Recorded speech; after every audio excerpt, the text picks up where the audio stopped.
Hello, and welcome to the training for the 2024 Mill Creek Alliance Water Quality Monitoring Program. I'm your host, Audra Roberts. I am also your program coordinator, so if at any point you need anything, come looking for me. If you are a new volunteer, there will be a lot of new information here. For existing volunteers, this should be an easy refresher.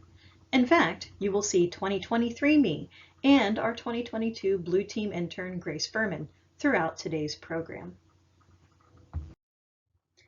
We will begin by introducing our organization and reviewing some of our big accomplishments from the past year. Then we'll dig into the water quality monitoring program specifically, why we monitor, where, how, and for what parameters. Then we'll review the roles of samplers and lab analysts and discuss safety considerations for all participants. The mission of the Mill Creek Alliance is to champion the resurgence of the Mill Creek watershed as a natural and community asset. We envision the watershed as a healthy ecosystem where people and communities can thrive. The organization has been around in some form since 1994, and our focus is on restoration, education, and recreation. We are a small nonprofit staffed by 4 full-time employees, 1 part-time employee, and an army of volunteers and interns. I encourage you to visit our website to learn more specifics about each of the staff members, the history of the Mill Creek, and all the ways that you can become involved in our organization. 2023 was another exciting and productive year for the Mill Creek Alliance. 3 major restoration projects were completed, including a Lowhead Dam mitigation at Clark Road in Arlington Heights and improvements to water flow through the wetland at Twin Creek Preserve. We applied for and received considerable grant funding to complete future projects. Volunteers at our work parties in the watershed made significant contributions to live staking initiatives and to trash and honeysuckle removal. It was also another banner year for our environmental education initiatives like the Makatiwa Anglers Fishing Program and for our recreation programs such as rowing with the Mill Creek Yacht Club. If you have an interest in helping out with other areas of Mill Creek Alliance, and help is always needed, please email me and I'll connect you with the right staff member. Another big accomplishment for the Mill Creek Alliance last year was our response to the transformer failure at the Metropolitan Sewer District's Guest Street wastewater treatment plant. We reacted swiftly, strongly, and creatively to the power outage, which had allowed tens of millions of gallons of untreated sewage to dump into the Mill Creek, threatening decades of conservation work. In particular, we were able to organize regular sampling of the stream when no other regulatory agencies could, and we negotiated with the United States Army Corps of Engineers for the release of millions of gallons of water from Winton Lake, thus flushing out the sewage from the Mill Creek. Follow-up testing has confirmed that this action successfully averted serious impact to fish and macroinvertebrate populations. The data that we generate supplements the data used by organizations like the Ohio Environmental Protection Agency, Ohio Department of Natural Resources, the Metropolitan Sewer District, Butler County Water and Sewer, and the Midwest Biodiversity Institute. The truths that we reveal help us take action to meet Clean Water Act standards by directing how our water and surrounding land is managed and which restoration projects to take on. There's also a huge educational benefit to program participants in the local community by providing hands-on opportunities to learn about our environment. As you can see, water quality really is at the heart of what we do. The Mill Creek Alliance has been participating in water quality monitoring for over a decade. In 2023, we had 85 samplers in the field, 21 analysts in the lab, and 9 of those people did both tasks. As we have in the past, we will sample on the second Saturday of every month from March through November. Samplers collect water samples at each of our 57 sampling sites and take field observations via field data sheets and through the Field Maps app. Between our team in the field and our team in the lab, we analyze those samples for 10 different water quality parameters. The data we generate is made available on our website and is also presented at the annual State of the Mill Creek Address. New this year, we are working in partnership with the Hamilton County Conservation District and their AmeriCorps partners to upload our data into the federal EPA database. I would like to take a moment to acknowledge that we are not alone in our testing efforts. Rivers Unlimited runs a similar program that monitors the lower Great Miami River to our west. Another organization has been revived to monitor the Little Miami River to our east, and the Butler County Stream Team monitors the waters to the north. Rivers Unlimited and the Little Miami folks perform sampling and analysis on the same days and in the same ways that we do, making Southwest Ohio unique in terms of the scope of volunteer data collection. So what do we test for and why? Everything you see here plays a critical role in the health of our water. Phosphate and nitrate naturally occur in environmental waters and are essential to aquatic life. However, when their levels increase due to man-made activity, the effects are definitely detrimental. Conductivity is an indirect measure of total dissolved salts in our water. Obviously, this is supposed to be a freshwater environment, so salt content should be low. Unfortunately, road salts that we put on our roads in the wintertime have contributed to a steady increase in conductivity, not just here, but a lot of places around the country. And this is of increasing concern for the health of our inland waterways. Turbidity is an indicator of the clarity of our water, which has a huge impact on plant growth, for better or for worse. pH is a measure of how acidic or basic the water is. Our creek is a little on the basic side, usually between 7 and 8 on the pH scale. Coliform bacteria, and specifically E. coli, are normally found in the digestive tracts of warm-blooded animals, including ourselves, and can be released through our waste. When coliforms contaminate the environment in large numbers, they present a human health hazard. Optical brighteners are the chemicals in your laundry detergent that make your whites whiter and your brights brighter. They are not harmful in and of themselves and are effectively removed by wastewater treatment plants. But the fact that we can find them in our water samples is an indicator that untreated sewage has entered the waterway. The amount of chlorophyll in a sample directly relates to the amount of algae and plant matter present in our water. You want the right amount of plants in your creek. New this year is an increased focus on temperature. Temperature is a critical parameter for aquatic life, and a recent report released by the Midwest Biodiversity Institute revealed that an increase in temperature has occurred over the past several years, and this could have serious implications for aquatic life in our creek. The big takeaway from all of this is that each of these parameters has an effect on the others, so it's very important for all of them to be at healthy levels. So what's new for 2024? To start with, samplers will no longer be taking pH readings in the field, but temperature monitoring will continue. Next, MCA has been approached by the Midwest Biodiversity Institute to begin collecting habitat data by means of a qualitative habitat evaluation index. This Citizens QHEI is the format on which our field data sheets are based. There will be more training and information on the CQHEI a little later into the season, and samplers will be asked to pick one site per team to evaluate. Sampling teams from last year may remember our review of sites for the Google map that is featured on the current volunteers area of our website, so this resource is more accurate and up-to-date than ever. I would also like to share with you the Citizens Water Academy presented by the Greater Cincinnati Waterworks. I completed the program last year, and I cannot say enough good things about it. It is a must-do for anyone interested in public water systems in Cincinnati. They offer tours of facilities throughout the city, FaceTime with local water professionals, and some really interesting Cincinnati history. While the dates of the program for this year are still to be announced, it generally occurs in the fall.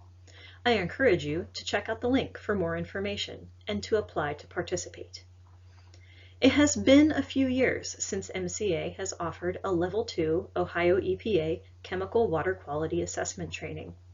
Having Level 2 trained analysts is important for our organization to maintain its own certification, and we are very much hoping that the training will be offered for all Southwest Ohio citizen scientists later on this year. So stay tuned for more details. Let's talk now about the roles and responsibilities of volunteers in our program. We'll start with the water samplers. The most important part of being a water sampler is good communication with your program coordinator and with your sampling team. This ensures that samples will be collected on schedule and that information can be relayed quickly in the event of an emergency. This is particularly important for team captains, as you are the point person for communication, operations, training, and generally helping everything go smoothly. At the beginning of the season, team captains are responsible for seeing that the sample cooler is picked up. Team captains are also responsible for maintaining the cooler's contents and seeing that consumable items are replenished. Your cooler should contain large and small sample bottles for each of your sites, an ice pack to help keep your samples cold, as keeping samples cold helps maintain sample chemical integrity, field data sheets for each site, a paper copy of the form as mandated by our Quality Assurance Program Plan. Should you choose to do so, this information can also be entered into the Field Maps app, which we will discuss later. New this year, each cooler will have a binder containing emergency contact information, directions for the use of the Field Maps app, and other MCA literature for teams to use as they see fit. The binder can also serve as a clipboard in the field. You will also find a thermometer for temperature measurements, a drying cloth, and safety materials such as disposable gloves, safety vests, and hand sanitizer. Teams in need of one will also receive a sampling bucket with some rope.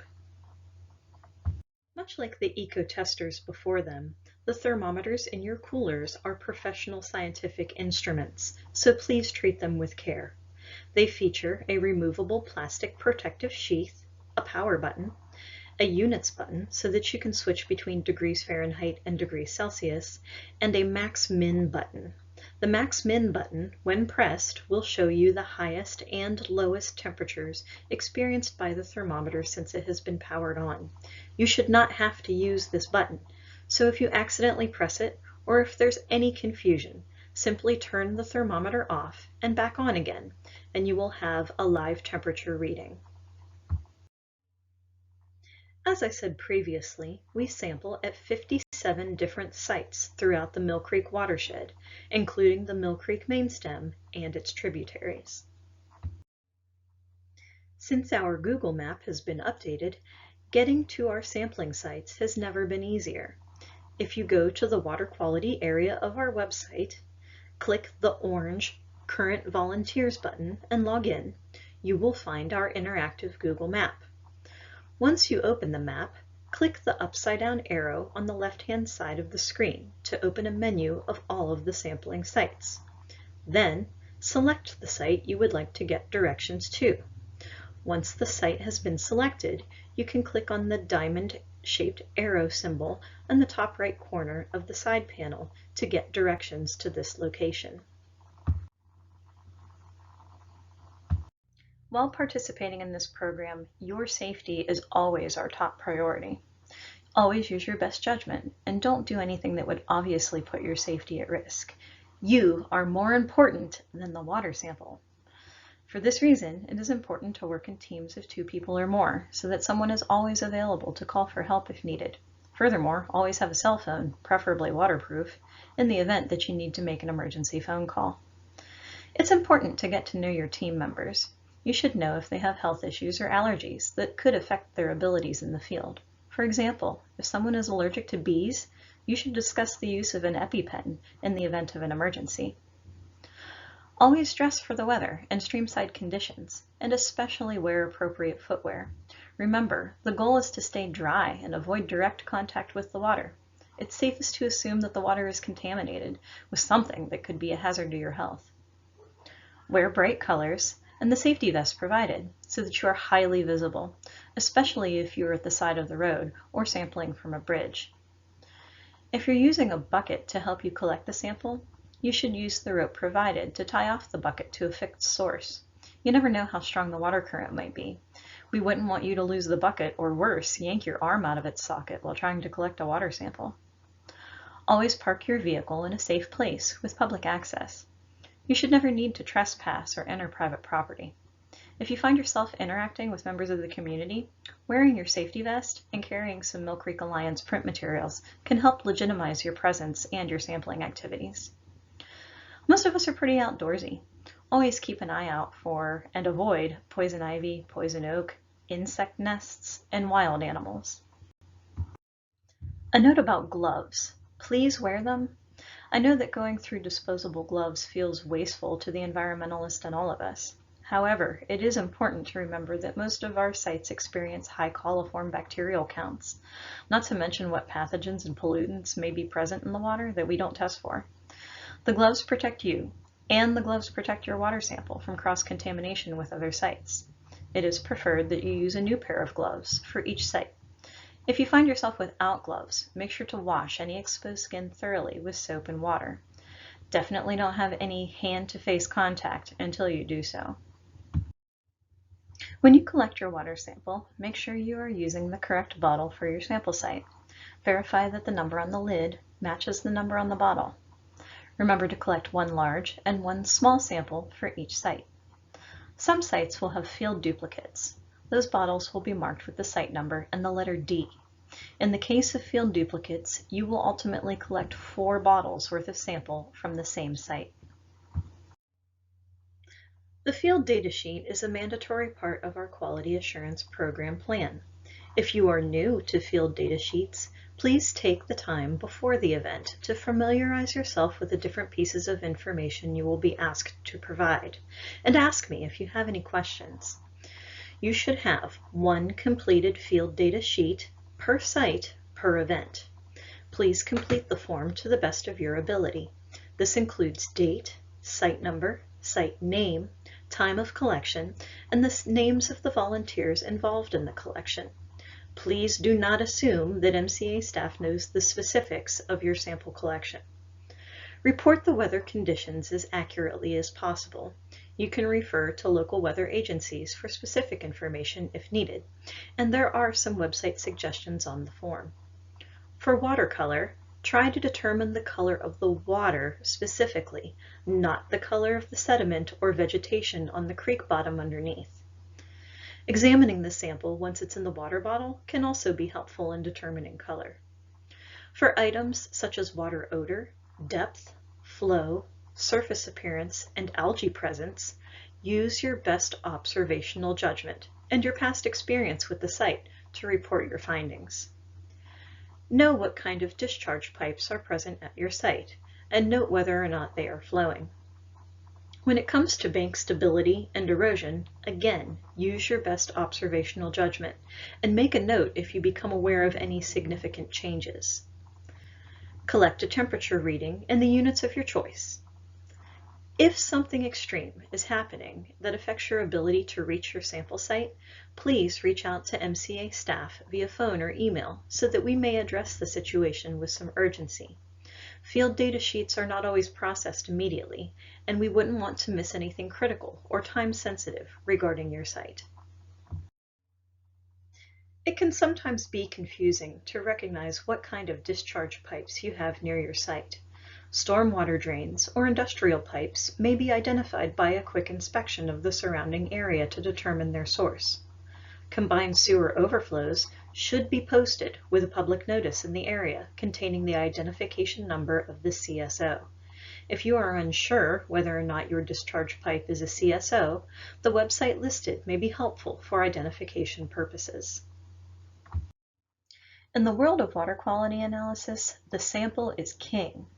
Remember that what you present to the lab should be the most accurate representation of your site as possible. Do what you can to avoid contaminating the sample. This means wearing gloves, not only for your safety, but also for the integrity of the water sample. The bottles have been washed and prepared for your use. Do not touch the inside of the bottle or the underside of the cap. Rinse all sampling equipment, including the bucket if used, thoroughly, preferably 3 times, with the site water before collecting your sample. Avoid any sediment, plant matter, or debris. My cardinal rule, when in doubt, dump it out and get another sample. For continuity's sake, always sample in the same sample location every month. When you collect the sample, leave a bit of space at the top of the bottle, then cap the sample and place it in the cooler for transport. Keeping the sample cool helps maintain the chemical integrity of the sample. As soon as you remove the sample from its source, it will start to change chemically. Keeping the sample cool slows this process. You should aim to deliver the samples to the lab as soon as possible for this reason. When sampling from a stream, be dressed and equipped to collect your sample in flowing water from the center of the stream. Avoid shallow areas and stream banks if possible. It is important to always stand downstream of where you collect the sample. The water should be moving towards you. You want to avoid kicking up the bottom and disturbing sediment and plant life. Don't collect water from a disturbed area. When rinsing your equipment prior to use, do so downstream of where you intend to collect your sample. In the event of drought conditions with low or stagnant water, still collect a sample if possible, but please note such conditions on your field data sheet and inform lab staff when dropping off your samples. All of the same rules apply for collecting samples with a bucket. Remember to tie off your bucket for safety. And remember to rinse out that bucket 3 times in addition to rinsing your sample bottles and caps. We hope you didn't forget your sample bottles because they have been prepared specifically for your use. But if you do need a temporary alternative, new clean Ziploc bags or repurposed water bottles are preferable. Bottles that contain soft drinks or other substances are not recommended, as the chemicals in these liquids have likely leached into the walls of your container and could contaminate the sample. Once you have safely collected all of your samples, deliver them to the lab for analysis. Please deliver samples no later than 10:30 a.m. Once you arrive at the lab, you are required by our Quality Assurance Program Plan to complete the Chain of Custody form. This is a way of documenting the integrity of the samples collected.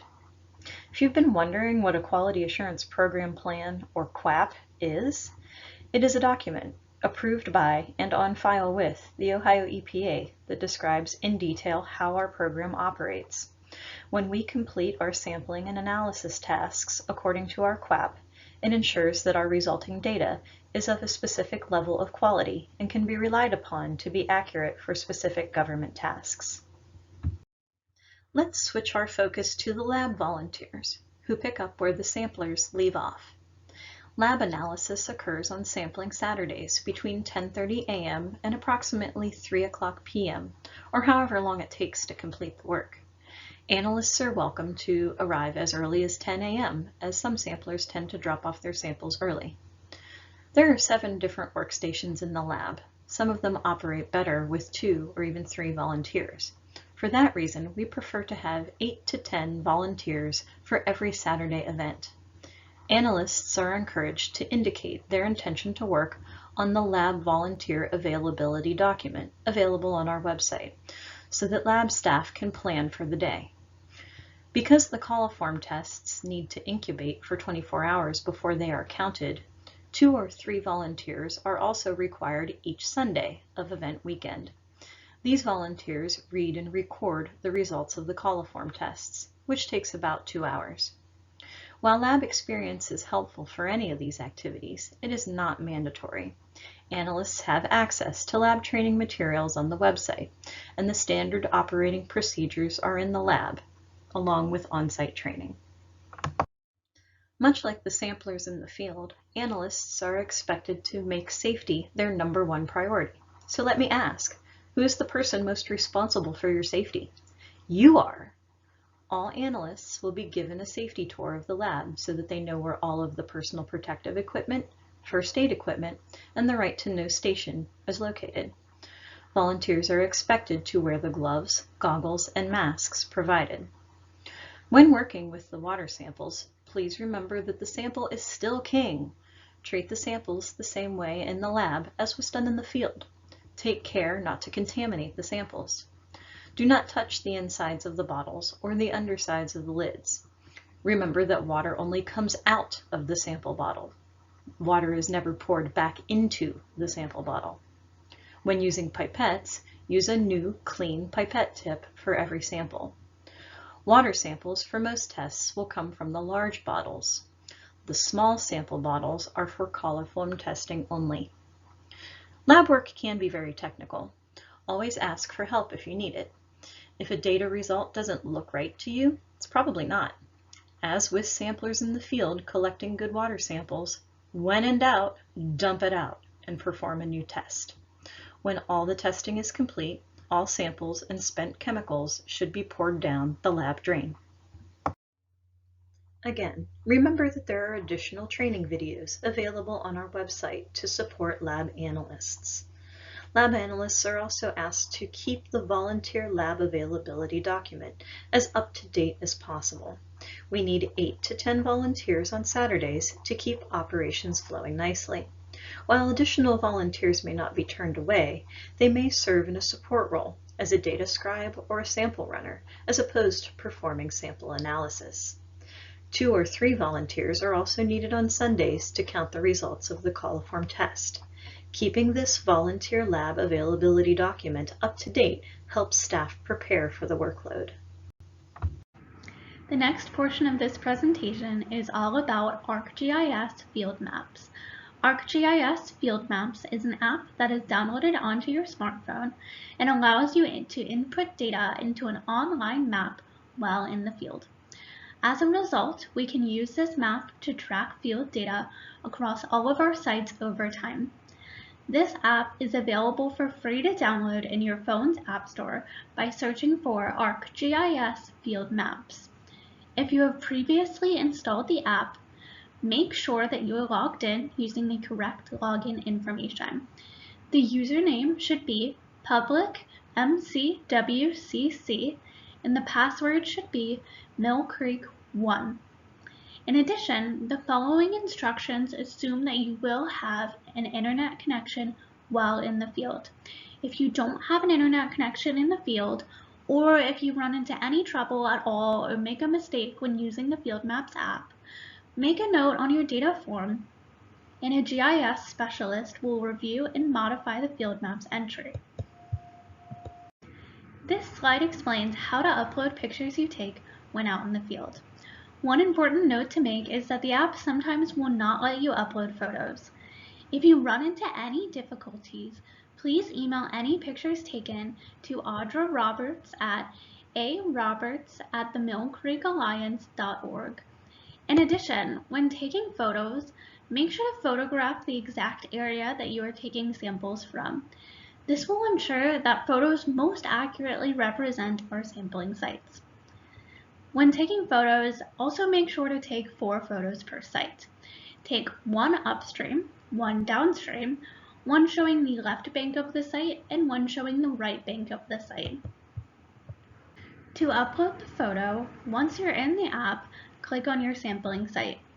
More information on logging into the app and finding your site will be covered in further detail in the following slides. Scroll down and select Collect Here, then either choose to take a photo or attach a photo you already took.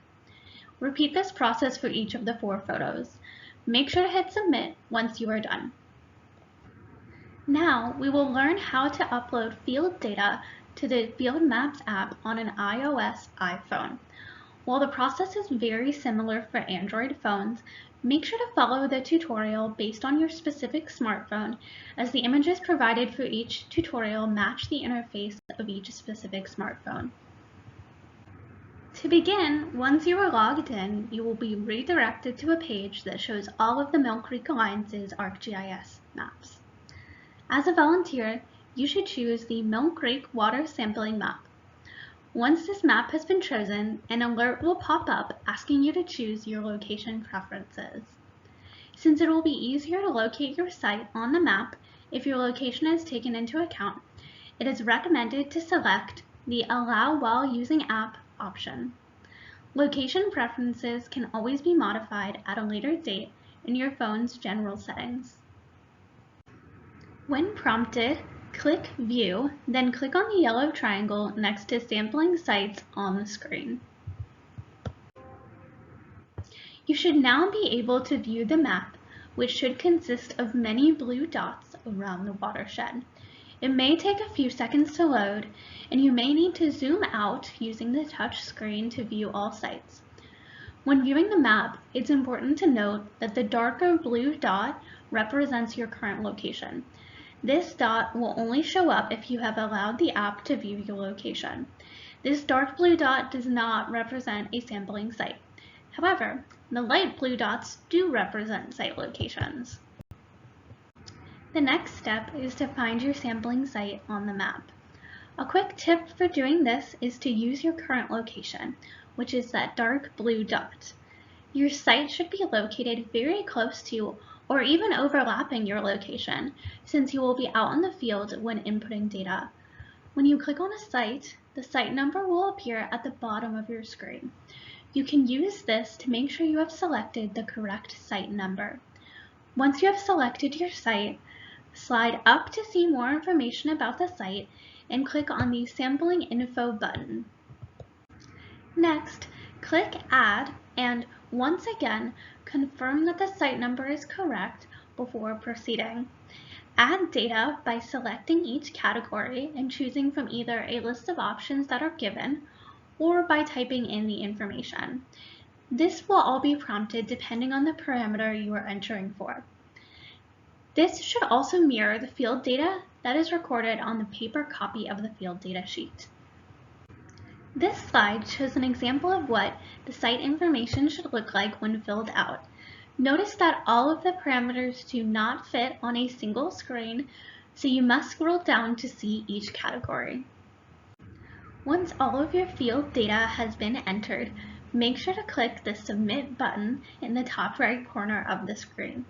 Once the data has been submitted, you can double check that it went through by clicking on the site once again and confirming that the date and time matches the current date and time of your sampling event. The next section of the tutorial will now cover how to use the Field Maps app on an Android phone.